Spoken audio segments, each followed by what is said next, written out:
ਉਹ ਹਾਂ ਬਈ, ਕੋਈ ਕਾਨੂੰਨ ਕਰਾਨ ਵੀ ਹੈਗਾ ਜਾਂ ਉਹੀ ਮੂੰਹ ਚੱਕੀ ਜ਼ਿਮੀਂਦਾਰਾਂ ਦੇ ਟਰੈਕਟਰ ਦੱਬੀ ਫਿਰਦੇ ਹੋ?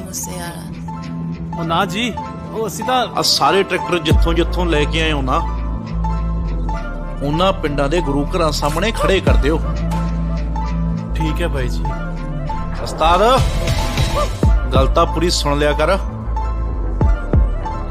ਹਰੇਕ ਗੁਰੂ ਘਰ ਦੇ ਵਿੱਚ ਜਾ ਕੇ 1100 ਰੁਪਏ ਦੀ ਦੇਗ ਕਰਵਾ ਦਿਓ। ਠੀਕ ਹੈ ਬਾਈ ਜੀ। ਚੱਲਦੇ ਬਣੋ।